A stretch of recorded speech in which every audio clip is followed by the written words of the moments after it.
I've never seen something look so beautiful. Hey guys, Good Mark Sketch here, and today I just want to show you all some of the more eclectic and interesting pieces I've been able to acquire this past month.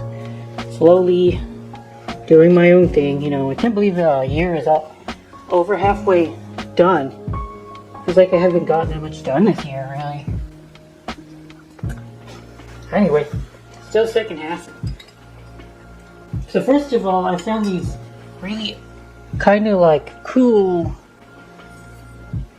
This would be like a salt shaker, I think. I didn't know they made salt shakers this big, but it's pretty big, 6-7 inches tall maybe. And we got a pepper mill. I ended up draining the pepper and the salt from the pieces. When I got them, they still had the salt and the pepper. I don't want to sell that to a customer, so emptied it out. I'm not going to clean it. Some people might like it still kind of like this original condition. There's a bit of tarnish on it, but it looks rustic this way. Got some age on it. Got some wear. Maybe some people who like that old school rustic look would like these.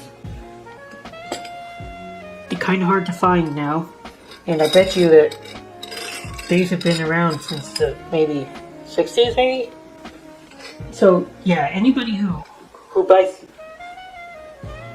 items like this new in the store know the quality is kind of crappy. These are probably gonna last another 100 years if you keep them in good shape. Replate them maybe once every century? I don't know. Plating is still a decent shape. Of course, salt does corrode metal eventually. Yeah, I just thought they were pretty cool, Maybe some of my older audience will remember pieces like this. I also have these candle holders. I actually thought that they were silver plated. The first time I looked at them, looked at the style, I was like, oh, these are definitely silver plated. But fortunately, I was wrong. It's very hard to realize that. But there is a marking, 800. I think it's 830 silver, or it could be 880 silver. Or, no, 830. 830. And this is a standard that you see in Norway, probably Sweden, Denmark, that area. I don't know why they use 830, but that's just what they liked to use. And we could make out, I was able to find the exact pair by the same maker, and they wanted $70 for theirs, and I would probably take less. And the maker is named Thorvald Martinsen. Maybe not 50, because silver is going up more. You'll have to pull the silver off from this base, and that looks really hard to do. You could probably rip it off with pliers, but that would be sad and destroy them. I'm not going to do that. I'm going to try to sell them as they are. Don't really want to keep them. I don't have much for use for candle holders, but maybe I'll keep them. Maybe. They do have that nice mid-century modern design. There. Okay. A nice find, I really love this bowl here. I found this as well. It's so cool. I knew it was plated. I had a feeling it was plated, but I still kind of really wanted it. I will keep these ones, and the markings are really funny.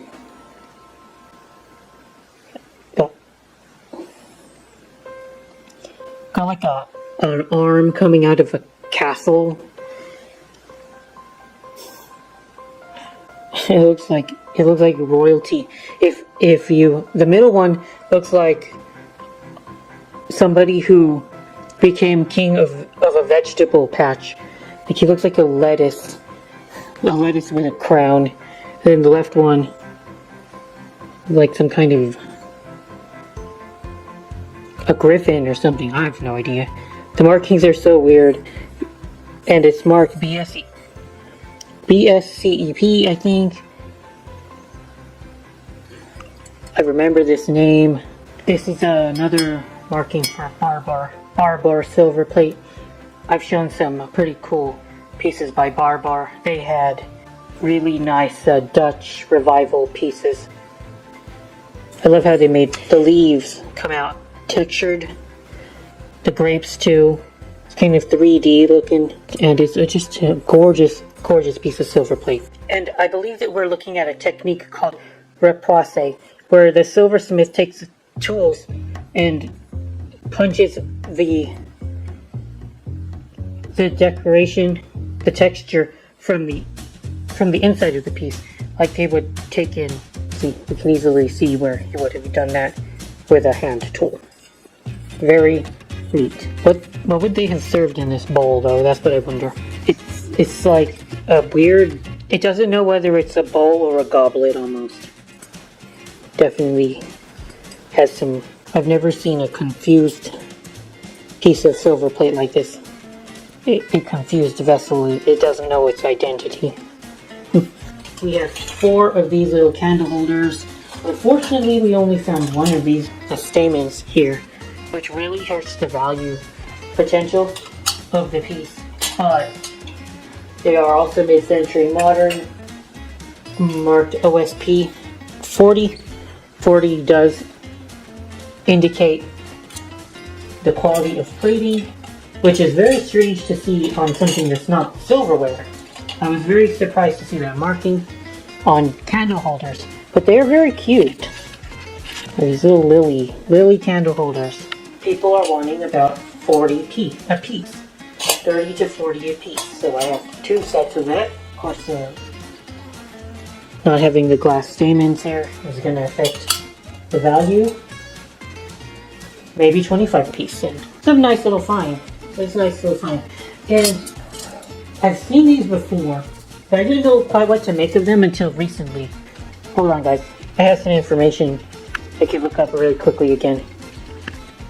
These were called Montanani. Montanani, I think. Sorry if I'm butchering that, guys. But I looked this up, and I've seen these before. Quite often, not super common, but once in a while I would find smaller pieces that have these twists and very ornate decorations. A lot of them have a lion on top or a monkey.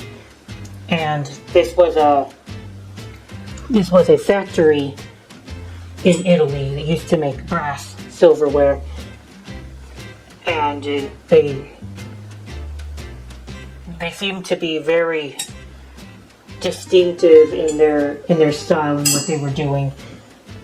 They're slowly appreciating in value more and more as they get rarer, and people are starting to appreciate these pieces. So yeah, maybe $15-$20 each. Not super valuable, but they're not worthless either. Some of the most fun that I have is when I find things that completely baffle the ever-living shit out of me. And this is one of the pieces where I just didn't know what the heck I had. I was like, what the hell is this? It looks like it has a dull razor edge, and then there's like little balls like here. It just so happens that after asking Reddit, this is a whistle that sailors would use in order to be heard over the din of the ocean. I don't want to play it for you guys, sorry. Not gonna do that and ruin your ears. But it's apparently I have a vintage one. And there are collectors after this, maybe $25. Unfortunately, I don't think it's going to be worth that much because there are plenty of these still around, and unless you have a good story to tell with it, then they're probably not going to get that much more. Say this was World War II and you could prove the ship it was on or something like that. then you'd be looking at serious money. But unfortunately, the way it is right now, that's just the way it is. Let me see. I have to figure out what exactly they called it. The actual term is a boatswain call or a bosun whistle.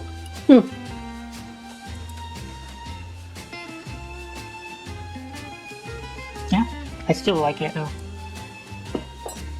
As a purveyor of the weird, it's still pretty cool.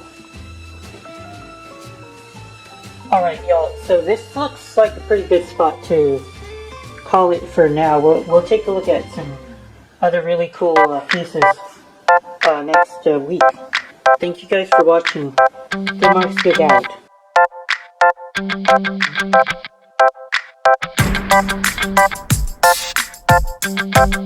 out.